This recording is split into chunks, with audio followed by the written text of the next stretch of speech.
After this first bright talk, the second speaker is Philippe Bérard. Philippe is a seasoned financial professional with 20 years of experience in the telecom industry.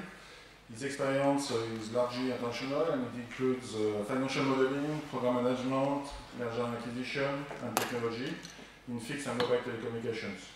And after having worked in the Middle East, Africa, and Southern Asia, Philippe settled in London, where he founded Voltaware. Welcome, Philippe.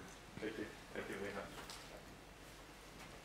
Thank you, everybody. Thank you for welcoming me. I'm not so often in my birth country, so I'm very pleased to be here. I'm going to make a quick presentation about this venture. We started with my partner about a year ago, so we'll see. I'll try to make it fun and interesting, so you'll see that it's been a very hectic journey, but it's a very interesting one. So I started my slide saying from Russia with love. I think I have something about Russia in my life. My wife is Russian, my kids are. I didn't choose that. And I bumped into a gentleman about a year ago who was Russian as well. As you know, a lot of Russians have left Russia since the first time they defaulted in 96, 98, and they relocated to the UK. And this gentleman said, well, let's do something in telecommunication together. And I scratched my head, although I know telecommunication pretty well. I couldn't come up with anything interesting. And then we bumped into somebody. The guy is head of the grid at Centrica. So as you know, same way that you have in France, the RDF, there is an infrastructure operator that's put all the lines and carry all the electricity and the gas pipes as well in the UK, and as in any country. And their responsibility is to transport the energy all the way to the distribution point and the ingress point where it comes into your household.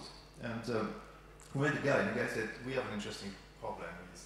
There is a very famous show in the UK, in England, called Strictly Come Dancing, so it's watched by absolutely everybody. And there's a pause, there's a break at about 6 o'clock, and at that break, everybody stands up, puts the kettle on, goes probably for a week, and then comes back. And at that point, it is so bad that the head of the grid has to start and switch on all the power plants in the north of the country, in Scotland, most of them burning coal, fuel, all kind of gas, all kind of fossil energy that we try to avoid. And it is so bad that the head of the grid has to call the head of the program at BBC and say, are you going to be on time today? Because, we don't want to start too much in advance, it costs a lot of money. So we want to do it at the right time. So they call each other and they say, yeah, I think we're on track. We're on the dot. And it's a long story just to explain that the price per kilowatt hour, which nobody understands exactly what it is, but the price per kilowatt hour, assuming that's the unit, whatever unit is that, varies from 1 to 5, depending on whether you are off-peak or on-peak. And so it's a massive difference. So at that point we said, okay, what is going to change the behavior of the end consumer to make sure that we don't have those massive peaks and we don't have to switch on these fossil energy power plants at peak hours. And there's a bit of a lie, which is a smart meter. So they created this smart meter. The smart meter has been pushed, and the utilities companies have lobbied the government to make sure that smart meters will be rolled out everywhere. And it does great for utility companies because it gives them an opportunity to introduce, let's say, on-peak or super-peak tariffs, a new tariff during the day. But it doesn't do very much for the consumer. And so this is not going to reduce the way we use energy, let's be clear. The second thing that is happening in this market, in this electricity market, is the market has been deregulated pretty much everywhere in Europe. It's one of the EU let's say, regulation. In the UK only you have 35 different providers. I believe in France you have already 6 or 7 more to come. In Germany I cannot even count. I think there are hundreds. Just for instance, just for the record, there are 65,000 different tariffs in Germany, and you have about 10,000 tariffs in the UK. So it's a complex issue to choose the right provider and the right tariff. And what's happening now, if you think of the relationship with any of the providers you have, the guy who takes care of your car, the guy who takes, I don't know, who sells you the bread in the morning, and the guy with even your phone provider, mobile phone provider, you have quite a good relationship.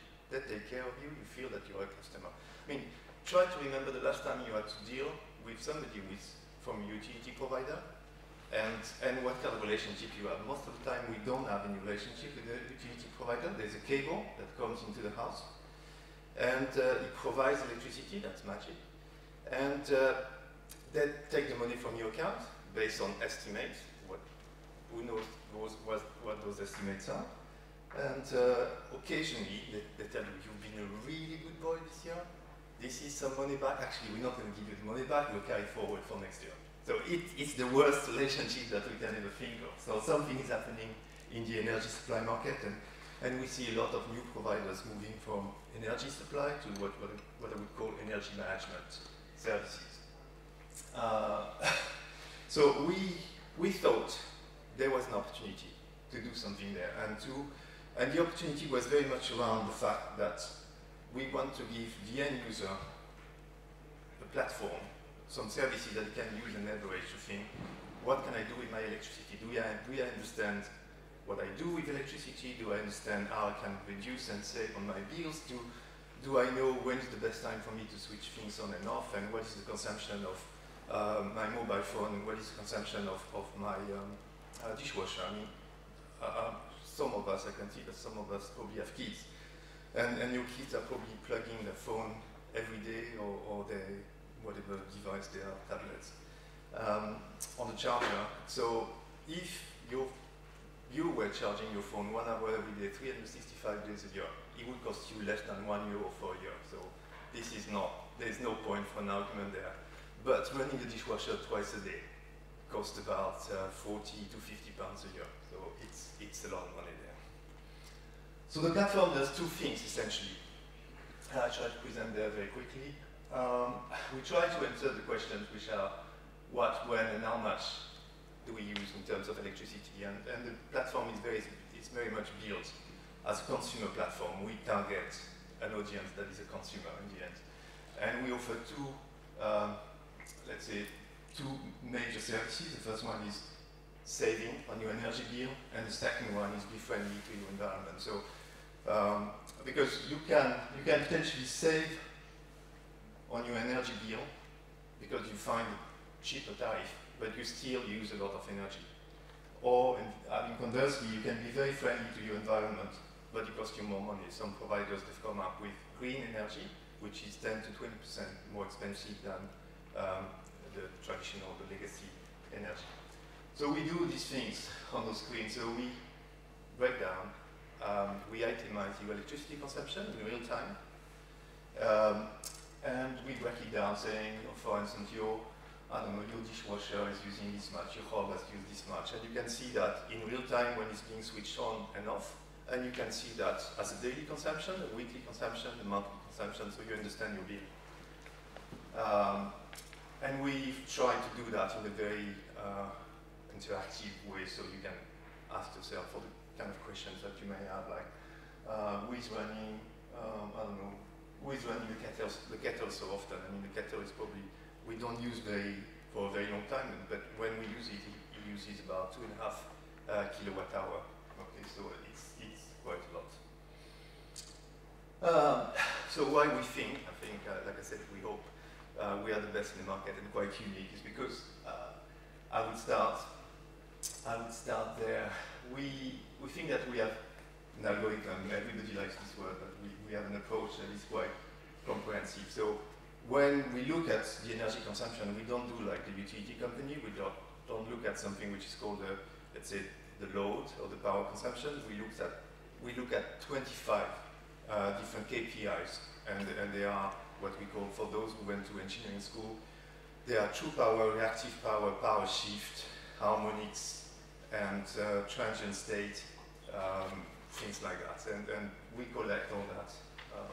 The reason why I asked the question about how much data you are collecting, we are collecting about 1,000 of those data points every day, and each of them is about, I would say, a kilobyte, and we have 10,000, let's say, pseudo customers on the network. So it's a lot of gigabytes every day.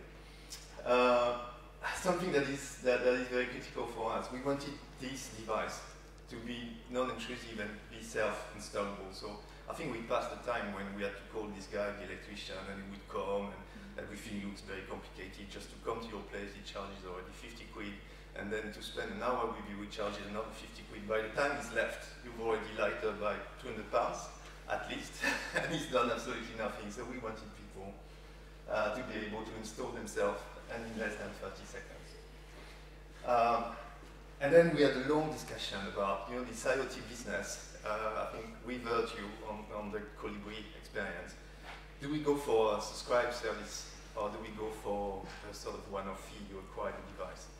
We went for a subscription model because I mean, I'm coming from an M&A business, so for me, everything that I can forecast for years, I can give it a net present value. I can even calculate the value at perpetuity, so it helps me a lot.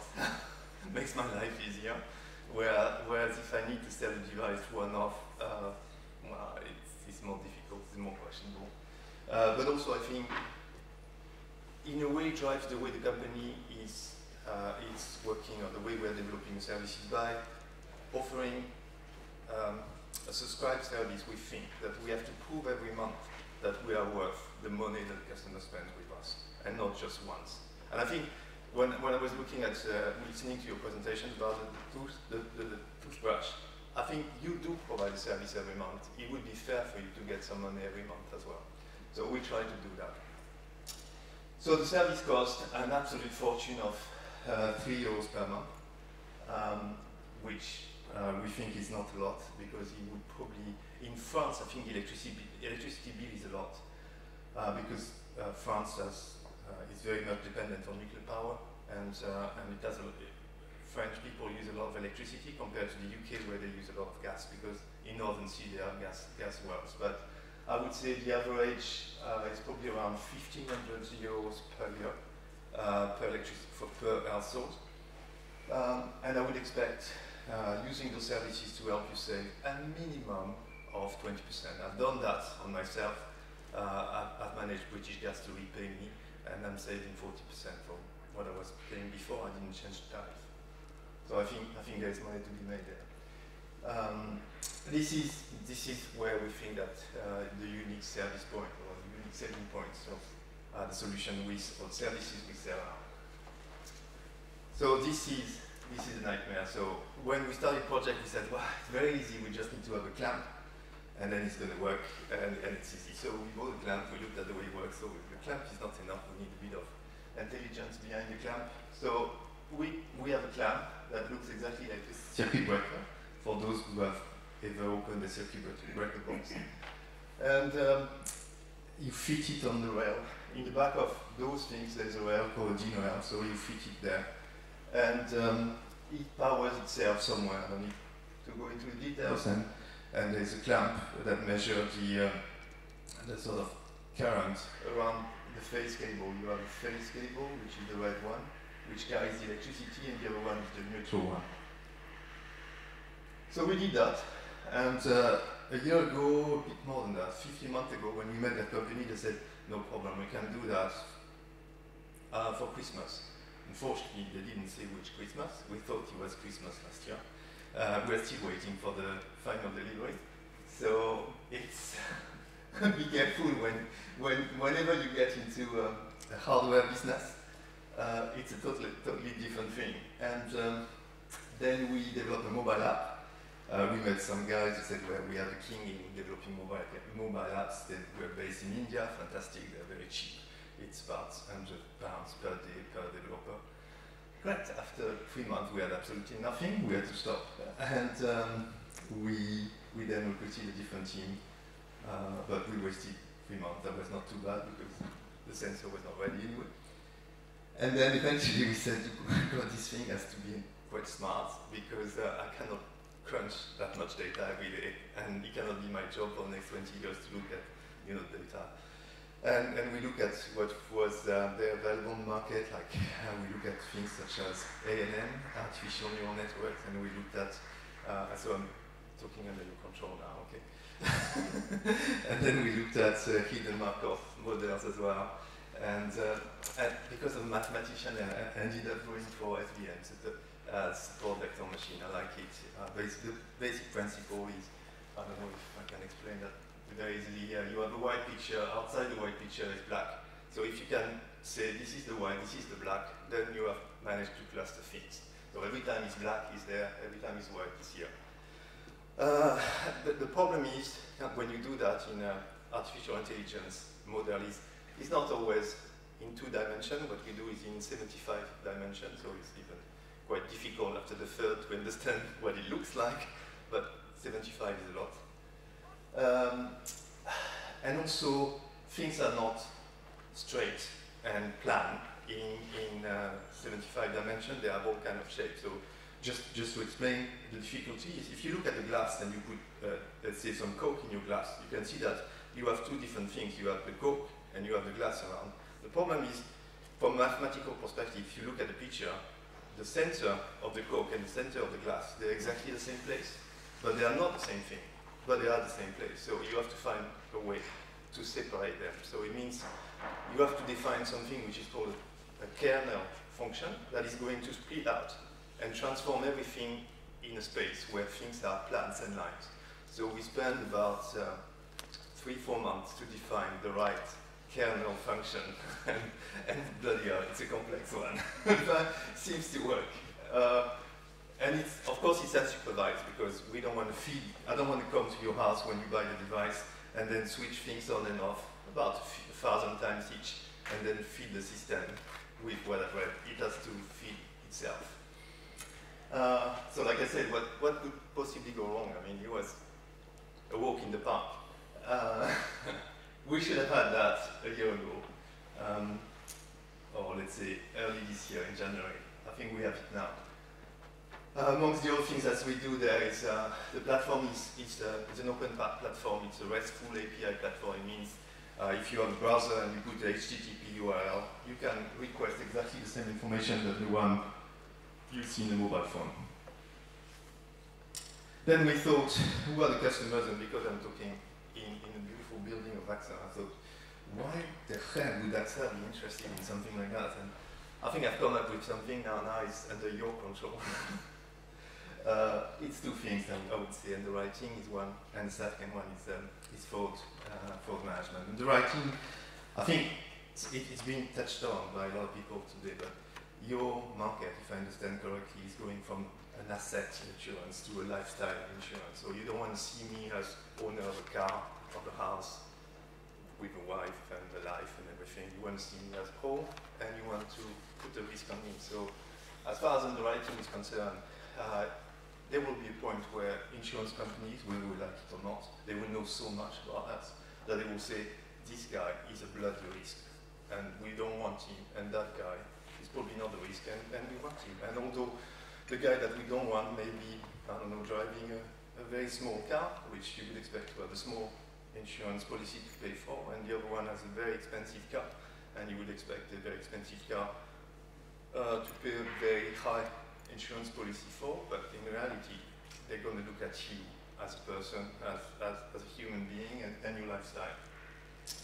The other thing is the claim management. In the UK only, the fraud in 2013 was £1.3 billion,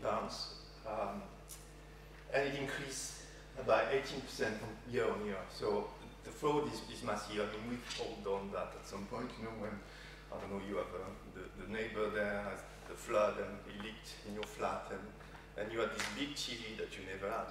But all of a sudden, you had that big TV and you want the insurance company to repay for. And of course, the insurance companies that don't like it too much.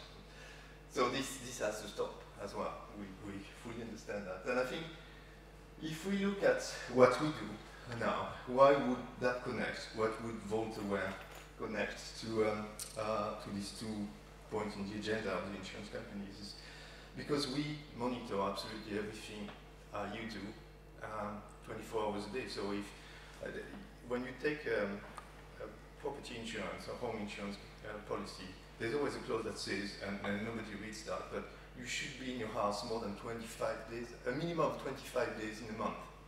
So you can check. I can tell you if somebody has been at home or not. I can say when my wife leaves in the morning, I leave before. She always says, no, I'll be on time this morning, and then I usually connect and say, wow, she's actually left a little bit later than I thought. So you know absolutely everything. You know when is the peak, whether your wife has started to cook before you come home or not. Most of the time she hasn't. Sorry. No, it's a very interesting platform. You actually get into understanding how people live, what they do, whether they both, the both of you work. My son comes back from school and he's quite young, he's 12, and he comes back at 3 o'clock. Never really understood why in the UK he stops at 3 o'clock, but he stops at 3 o'clock. And it's a bit scary because he gets on the bus and on the train and on the bus, and then eventually he comes home. And I really want to know whether he's come home or not, and I can see that right away. He's home, I don't need to give him a call. They don't pick up. You have kids, you know they don't pick up the phone anyway, if it's the other man. So this is what Voltaware does. He looks after you and reports some data back so that you know what you are spending your electricity on. Then on the back of it, it gives you more information about how you live. So where are we? I think Colibri has taken a very bold step to go into the B2C market. We are very concerned about the B2C market. It costs billions in marketing to be able to sell product to the consumer. I think if I was trying to sell my product at the door there when you leave, I may sell a few, but when you go on the internet and you put that on Amazon, unfortunately it doesn't sell very much unless you really do a lot in terms of buying space on billboards and communicating and on TV and of course online.